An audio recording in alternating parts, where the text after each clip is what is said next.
In the early morning hours of September 17, 2022, two experienced campers, 28-year-old Derek Martinez and his girlfriend, 26-year-old Sarah Chen, drove into Washington's Cascade Mountains for what should have been a routine three-day camping trip. When they failed to return, search teams would find their campsite perfectly intact, tents zipped closed from the inside, dinner plates still containing food, Sarah's hiking boots placed neatly by the entrance, but Derek and Sarah themselves had vanished without a trace. They were never seen again. Sarah's mother, Linda, had stopped by that morning to drop off homemade banana bread for their trip. She always worried about Sarah not eating enough while camping. She watched from the driveway as they loaded the truck, calling out reminders to check the weather and charge their phones. Derek promised they'd be careful, flashing that easy smile that had won Linda over the first time Sarah brought him home.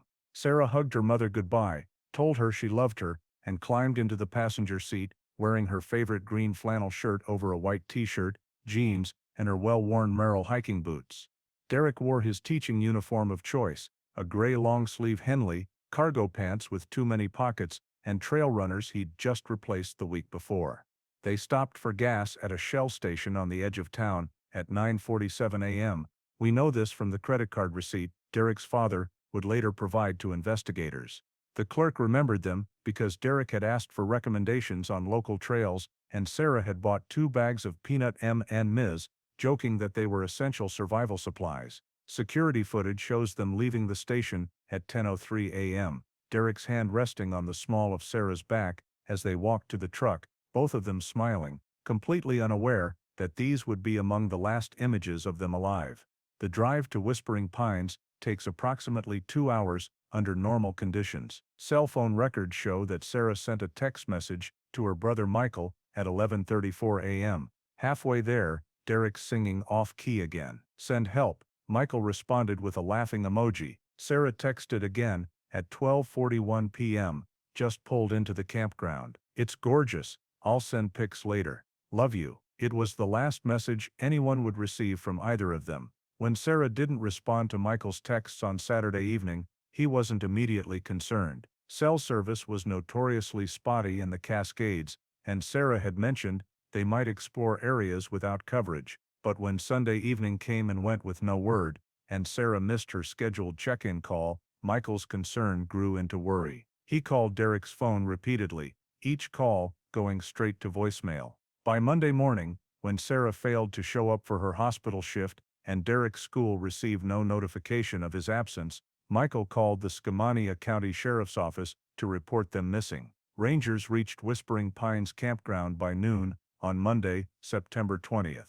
What they found would perplex investigators for months to come. Derek's truck was parked exactly where campers were supposed to park, in spot number 7, backed up to the tree line. The doors were locked. Inside their wallets, Derek's fishing rod, and Sarah's purse containing her iPad and various personal items sat undisturbed on the back seat.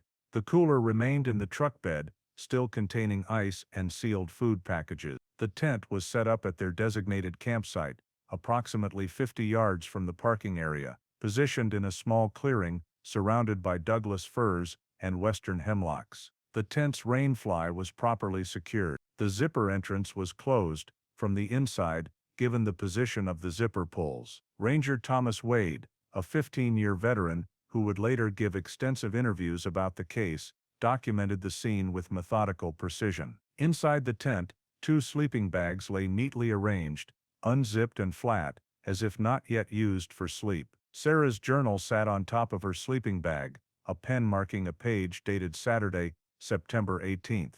Her last entry read, "Perfect camping weather. Derek found a family of deer near the creek. Going to hike to Clearwater Falls after dinner. Can't wait to test out the new camera lens." A camping lantern hung from the tent's ceiling hook, switched off. Both of their phones were missing.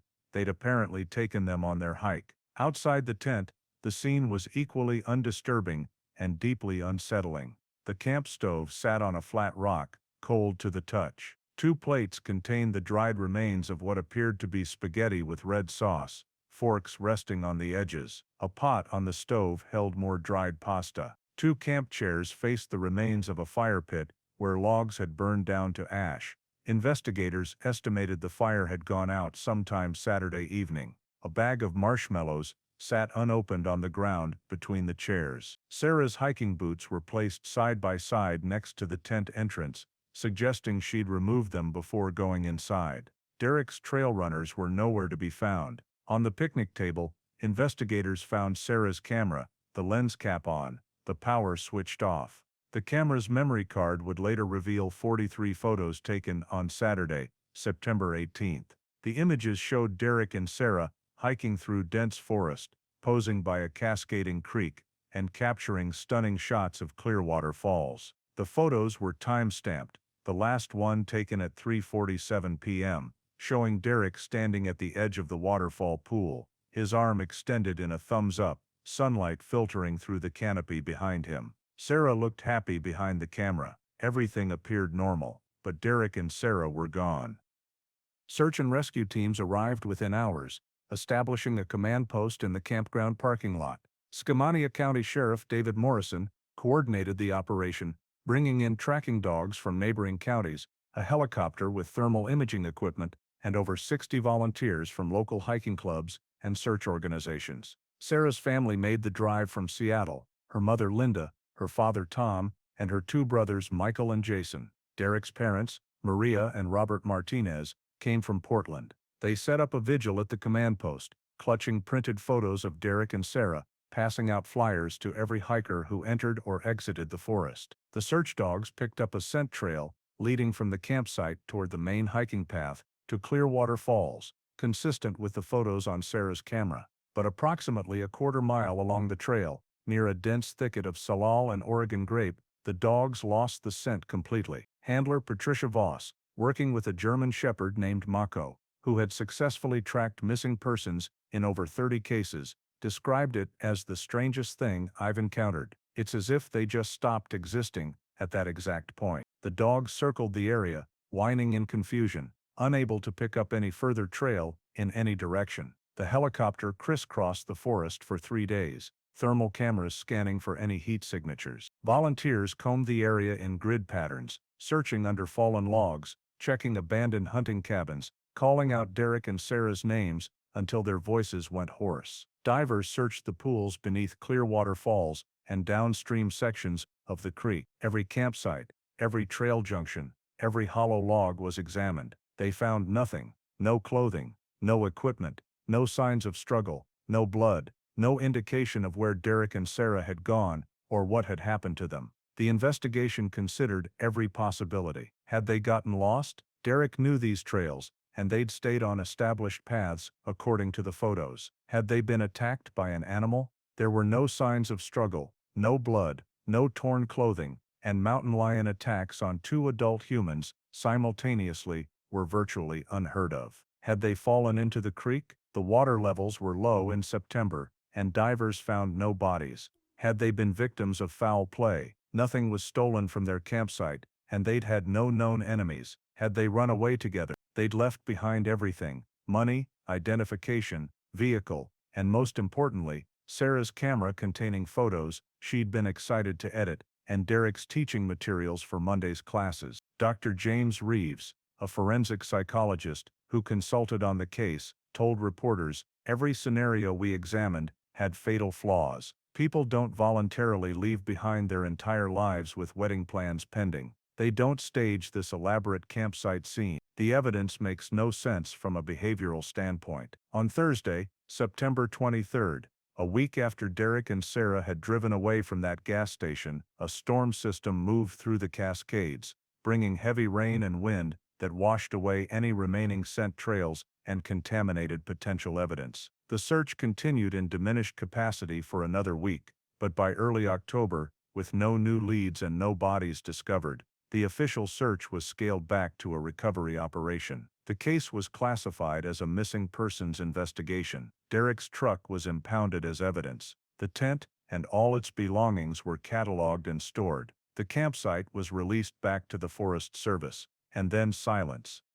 Time moves strangely for families of the missing. There are no funerals, no closure, no answers, only an endless waiting that gnaws at the soul. Sarah's mother kept her daughter's room exactly as she'd left it, down to the half-read book on the nightstand, and the laundry hamper containing the clothes Sarah had worn the day before she left. Every night, Linda turned on the porch light, a beacon for a daughter who would never come home. Derek's parents couldn't bring themselves to clean out his apartment.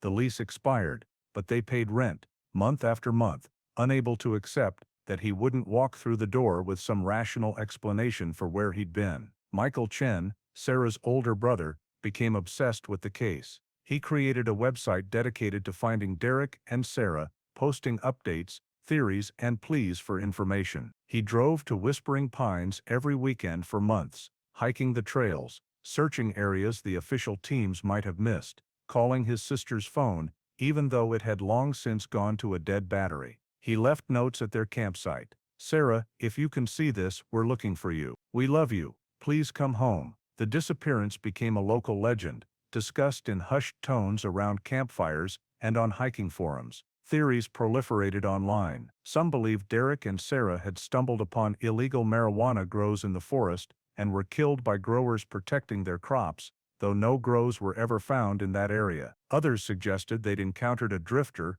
or serial killer who had disposed of their bodies so thoroughly that no trace remained. Paranormal enthusiasts latched onto the case, noting the dogs losing the scent, the lack of physical evidence, and reports from other campers over the years of strange sounds and unexplained occurrences at Whispering Pines. The Gifford Pinchot Forest, after all, was no stranger to disappearances. 14 people had gone missing in its boundaries over the past 40 years, though most were eventually found or explained. Detective Rachel Summers, the lead investigator assigned to the case, kept the file open on her desk. She reviewed the evidence repeatedly, interviewed everyone who'd been at the campground that weekend, and followed up on dozens of tips that led nowhere. She developed her own theory that Derek and Sarah had continued hiking beyond Clearwater Falls, perhaps exploring an unmapped area, and had suffered some kind of accident that left their bodies in an undiscovered location. Cave systems riddled the Cascade Mountains,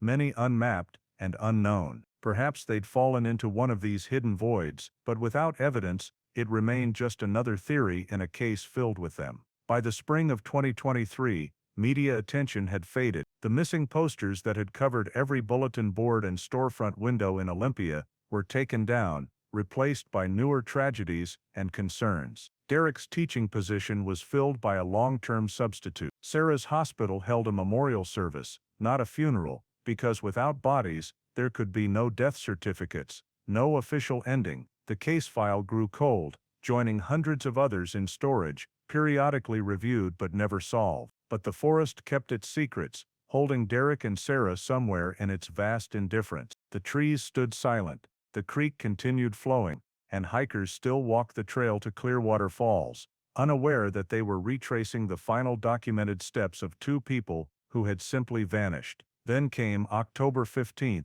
2023, 13 months after Derek and Sarah disappeared. The autumn rains had been particularly heavy that year, swelling creeks and washing debris from the high country down to the valleys. A hiker named Marcus Webb was walking along Forest Road 90, a maintenance road that ran parallel to Silverbrook Creek, about 3 miles downstream from Whispering Pines campground. Marcus, a retired civil engineer who walked these roads daily for exercise, noticed something unusual protruding from a concrete drainage culvert where the road crossed a small tributary. The culvert, about 3 feet in diameter, channeled water under the road during heavy rains. Wedged against the metal grating designed to catch debris was a dark object, partially submerged in water.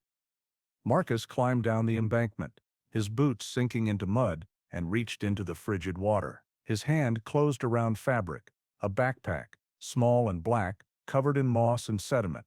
The straps were tangled in tree branches that had also washed into the culvert. Marcus pulled it free and immediately saw the laminated luggage tag, still attached to one strap, somehow still legible, despite a year in the elements. It read, Sarah Chen, with a Seattle address and phone number. Marcus called 911. Within an hour, Detective Summers stood in the same mud, examining the backpack with gloved hands, her heart pounding with the first break in a case that had haunted her for over a year. The backpack was in remarkably good condition. The water had been cold, and the culvert had protected it from direct sunlight and scavengers. Summers carefully transported it to the sheriff's office, where she and a forensic team carefully unzipped the main compartment. Inside, wrapped in multiple layers of Ziploc bags that Sarah had apparently packed for waterproofing, they found Sarah's iPhone. The phone had been powered off, the last thing Sarah had done, presumably, before sealing it in the bags. The protective measures had worked. When forensic technician David Park connected it to a power source days later, after properly documenting and photographing every step of the process, the phone powered on. It was locked, requiring a passcode, but Sarah's family, desperate for any information, provided the code Michael had known his sister used, 0614, their late grandmother's birthday. The phone unlocked, revealing a functioning device, frozen in time on September 18, 2022. The battery had died at 11:47 p.m. that night. The screen showed multiple missed calls and increasingly frantic text messages from Michael, all from the following day, September 19, after Sarah and Derek had already disappeared. But it was what Sarah had captured before the phone died that would change everything. The camera roll contained 52 photos and 3 videos, all taken on September 18, 2022, after the last image on Sarah's Canon camera. The forensic team, working with video enhancement specialists from the FBI's Seattle field office, spent 2 weeks carefully examining every frame, every pixel, every sound wave. What they found painted a picture of growing fear, confusion, and finally, terror. The first additional photos, time-stamped at 4:23 p.m., showed Derek and Sarah returning from Clearwater Falls, hiking back toward their campsite. The images were casual. Derek had apparently taken Sarah's phone to snap photos of her walking ahead of him on the trail, her green flannel shirt, bright against the dark forest, her braid swinging behind her. The photos captured the golden hour light, filtering through the canopy, the peaceful sounds of the forest. Normal, safe. Then came the first video, recorded at 5:51 p.m. The video begins with Sarah's face filling the frame, the camera held at arm's length. She's back at their campsite, the tent visible in the background. Video diary entry, she says with a smile. Because Derek says my Instagram stories aren't detailed enough. The camera pans to show Derek setting up dinner, the camp stove hissing to life. Master Chef Martinez is preparing his signature camping spaghetti, Sarah narrates. Derek turns and waves, mock bowing. Only the finest boiled noodles and jar sauce for my lady, he announces. Sarah laughs. The video is 32 seconds long. It shows 2 people completely at ease, enjoying their evening, with no indication that anything is wrong. The next photos show dinner, those same plates of spaghetti that investigators had found dried and abandoned 3 days later. The timestamp reads 6:34 p.m. Derek and Sarah had taken selfies together, their faces close to the camera, smiling, the camping lantern glowing behind them. These are the last images, showing them both happy. At 7:18 p.m., Sarah photographed something that caught her attention. The image shows the forest beyond their campsite, trees fading into darkness. In the description of the image, audio enhancement would later reveal she'd been recording at the time. Her voice, barely above a whisper, says, "Derek, do you hear that?" A male voice, Derek's responds, "Hear what?" Sarah, like branches breaking, something moving out there. Derek, unconcerned, probably a deer or a raccoon going for our food. I'll hang the bear bag higher. The next photo is time-stamped 8:03 p.m. It shows the darkness beyond the fire pit, the camera flash illuminating about 15 feet of forest floor and tree trunks. Nothing appears unusual in the image itself, but the fact that Sarah took it suggests she was still hearing something, still concerned. Then came the second video, recorded at 8:47 p.m. This video is 1 minute and 43 seconds long, and it changes everything. The video begins inside the tent. Sarah is filming, the camera pointed at her own face, illuminated by the camping lantern. Her expression is uncertain, maybe even slightly afraid. "Okay, so this is probably nothing," she begins, her voice quiet. "But we keep hearing noises outside, like footsteps, and we heard, I don't know, it sounded like someone talking, but really far away." The camera shifts, pointing toward the tent wall. You can hear wind rustling the fabric. Then, distinctly,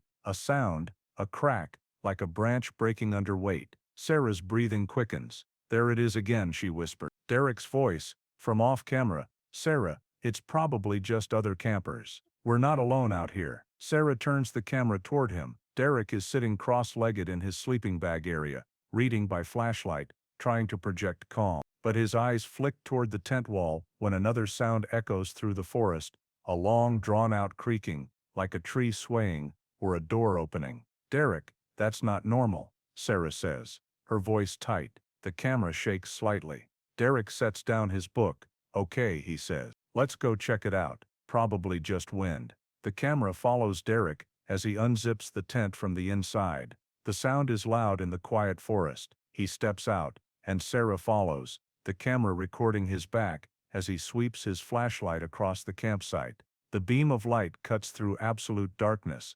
illuminating the cold remains of their fire, the picnic table, and the wall of trees beyond. "Hello?" Derek calls out. His voice sounds small against the vast silence of the forest. "Anyone out there?" No response. Just wind moving through branches. Derek turns back to Sarah, his flashlight briefly blinding the camera. "See? Nothing. Come on, let's get some sleep." The video ends with Sarah filming their campsite one more time before following Derek back into the tent, the camera capturing one final sweep of the dark forest where, just barely visible at the edge of the frame's far right corner, forensic analysts would later identify what might be a shape, vertical, humanoid, partially obscured by trees. Or it might be nothing. A shadow, a tree trunk, pareidolia. The analysts couldn't agree. The photos that follow show the inside of the tent, Sarah apparently unable to sleep, scrolling on her phone. The timestamps jump: 9:23 p.m., 9:56 p.m., 10:34 p.m. In one photo, the tent wall is visible, bulging inward slightly, as if something outside is pressing against it. The caption Sarah had apparently typed but not sent reads, "I think something is touching the tent." Then came the third and final video, recorded at 11:02 p.m. This video is 48 seconds of footage that investigators would watch hundreds of times, that would be analyzed by forensic video specialists, audio experts, and behavioral analysts. It is the last documented moment of Sarah Chen and Derek Martinez's lives. The video begins in darkness. Sarah is whispering, barely audible. "Derek, Derek, wake up." The camera is pointing down, illuminated only by the phone's screen light, showing fabric, Derek's sleeping bag. A hand enters the frame, shaking him. Derek's voice, groggy. What's wrong?" "Sarah, urgent but quiet. Someone's outside. I heard footsteps, right next to the tent." The camera moves, shaking, as Sarah apparently tries to film toward the tent entrance. All that's visible is darkness and the faint silhouette of the tent's interior. You can hear breathing, quick, panicked breaths from Sarah. Then clearly, unmistakably, a sound from outside the tent. Footsteps, not the random snapping of branches, but rhythmic, deliberate steps circling the tent. 1, 2, 3, 4. Then silence. "Oh my God," Sarah breathes. Derek's voice, now fully alert, hard. "Who's out there?" No answer, just wind. And then, faintly, impossibly, a voice. It's distant, distorted, but audio enhancement would later reveal it seems to say, "Help me." "Derek, did you hear that?" Sarah, terrified. "What is that?" More footsteps, faster now, moving around the tent's perimeter. The camera swings wildly as Sarah apparently tries to point it toward the sounds. You can see the tent wall pressing inward, just slightly, as if something is running its hand along the outside. Derek's voice, "I'm going out there. Give me the flashlight." Sarah, No, don't go out there. Derek, someone might actually need help. Stay here." The sound of the tent zipper opening. Derek's shadowy figure is moving through the frame. Sarah, crying now, "Derek, please." The camera follows him to the tent entrance, showing him stepping out into complete darkness. His flashlight beam appears, sweeping back and forth across the campsite. For a few seconds, nothing. Just the sound of Sarah's breathing and Derek's footsteps on pine needles. Then Derek's voice, confused, calling back. "Sarah, come look at this." Sarah, What is it?" "Derek, just come here. Bring your phone light." The camera moves as Sarah crawls toward the tent entrance. The video becomes chaotic. Brief flashes of the ground, the tent fabric, darkness. Then Sarah is outside, and the camera finally stabilizes, pointing toward where Derek's flashlight is aimed. The light illuminates a hiking backpack, Sarah's black backpack, sitting on the picnic table. Sarah's voice. What? How did that? I left that in the tent. I know I left that in the tent. Derek, his voice uncertain now. Are you sure? Sarah. Yes. Derek. I'm sure. Someone took it and put it out here. The camera moves closer to the backpack. It's sitting upright, almost placed. Carefully positioned. Derek's voice, trying to stay calm but failing. Okay, we're leaving. Right now. Pack up the tent. We're driving home tonight. Sarah. Thank God. Okay. The camera swings away from the backpack, and for just a moment, just 3 frames analyzed by experts, the phone's light illuminates something at the tree line, approximately 40 feet away, a figure, standing absolutely still, tall, watching. Then the video ends. The phone's photo gallery shows 3 more pictures, all taken at 11:39 p.m., all completely black, or showing indistinct shapes that might be tree trunks or shadows. The last photo, time-stamped 11:43 p.m., is a blurred image of the ground, as if Sarah had been running. And then, at 11:47 p.m., the phone died. Sarah had apparently just enough time to power it off and seal it in the waterproof bags before the battery expired. Whether she did this deliberately, trying to preserve evidence, or whether she was preparing for their escape attempt, no one knows. What happened in those final 4 minutes? Why did Sarah take the time to waterproof her phone instead of getting in the truck and driving away? Where was Derek during this? How did the backpack end up 3 miles downstream in a culvert? And where were Derek and Sarah? The discovery of Sarah's phone reignited the investigation with new urgency. Detective Summers assembled a task force that included FBI behavioral analysts, search and rescue experts, and forensic specialists. In late October 2023, more than a year after the initial disappearance, search teams returned to Whispering Pines in force. They focused on the area between the campsite and the culvert where the backpack was found, trying to trace how it had traveled 3 miles through forest and creek. The prevailing theory was that Sarah had dropped or abandoned the backpack somewhere between the campsite and the creek, and it had been washed downstream during the heavy rains that winter. But this raised troubling questions. Why would Sarah abandon her backpack? Where was she going? And why hadn't searchers found it during the initial investigation? Divers returned to Silverbrook Creek, searching every pool and deep section between Whispering Pines and the culvert.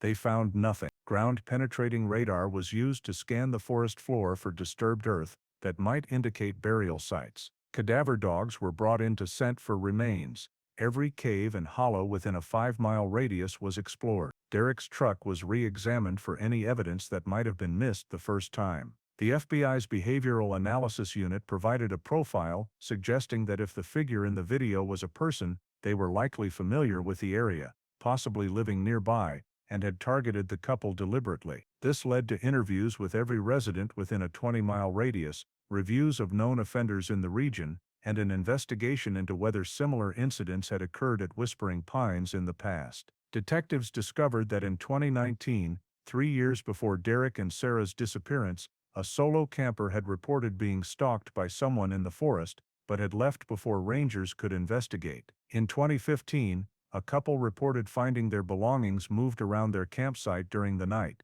but these incidents were vague, unsubstantiated, and led nowhere. Dr. Emily Vasquez, a forensic audio specialist from the University of Washington, spent weeks analyzing the sounds in the videos, particularly the voice saying "help me." Her conclusion was unsettling. The voice has characteristics that suggest it might be a recording or an imitation. The pitch and rhythm are slightly off, almost artificial. If someone was deliberately luring them out of the tent using a distress call, that would explain the bizarre quality of the vocalization. The figure in the final frames of the third video remained the subject of intense debate. Some analysts insisted it was definitely a person. Others argued it was a tree trunk, shadows, or artifacts of video compression. The FBI contracted with advanced imaging specialists who used artificial intelligence to enhance and analyze the frames. Their conclusion, more likely than not, a vertical object of human proportions, but impossible to confirm definitively. Sarah's family held a press conference in November 2023, with Michael Chen speaking through tears, holding printouts of the photos from Sarah's phone. These videos show that something happened to them. Someone did this. My sister was terrified. She was trying to leave evidence. She knew. Please, if anyone knows anything, come forward. Behind him, Sarah's mother sat silent, clutching a photo of her daughter, her face aged a decade in a single year, but no one came forward. No witnesses, no confessions, no bodies. The official investigation concluded in January 2024, with a comprehensive report that ultimately said very little. The Skamania County Sheriff's Office released a statement, "While we have significant concerns about the circumstances surrounding the disappearance of Derek Martinez and Sarah Chen, we have been unable to establish definitively what occurred. The case remains open and active. We continue to encourage anyone with information to contact our office."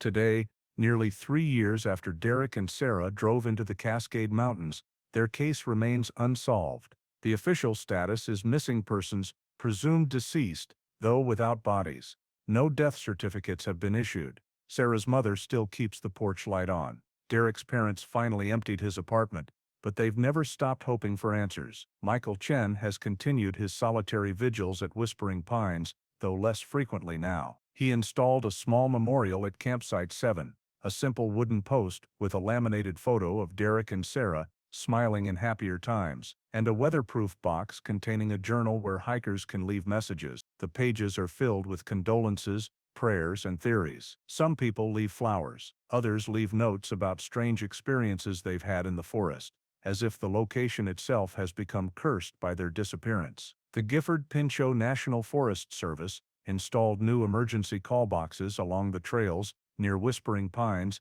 and increased ranger patrols during peak camping season. Campsite 7 was closed for a year, but has since reopened. Some people specifically request it, drawn by the mystery. Others refuse to camp anywhere near it. Hikers still report strange occurrences in the area. In the spring of 2024, a group of backpackers claimed they heard footsteps circling their tent at night. In July, a solo hiker reported finding his backpack had been moved from inside his tent to a tree branch 20 feet away while he slept. In September, on the second anniversary of Derek and Sarah's disappearance, a couple camping at Whispering Pines recorded audio of what sounded like someone saying "help me" in the distance. Rangers investigated and found nothing. Skeptics dismiss these reports as attention-seeking or imagination, fueled by knowing the story. But the reports continue.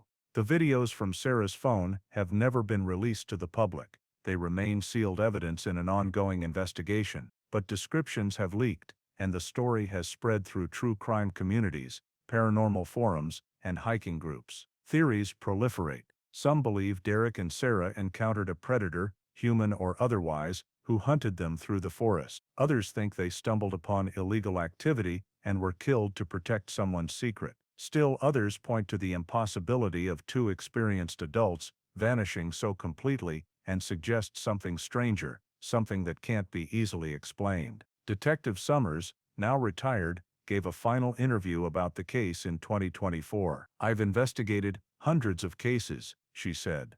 "I've seen terrible things, but this one haunts me because nothing makes sense. The evidence we have raises more questions than it answers. Where did they go after that video ended? How did the backpack end up in that culvert? Why take the time to waterproof the phone? And what was out there in the forest with them?" She paused, looking out the window of her home toward the mountains in the distance. "I don't think we'll ever know. I think the forest took them, and it's keeping them." Sarah's camera, the Canon she'd been so excited to use, sits in an evidence locker.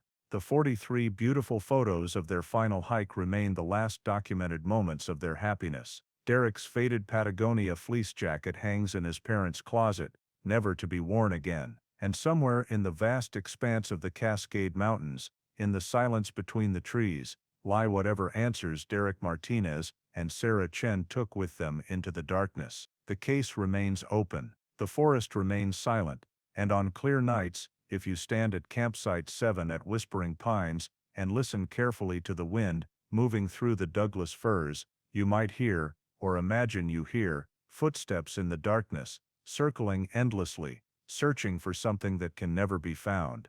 They were never seen again.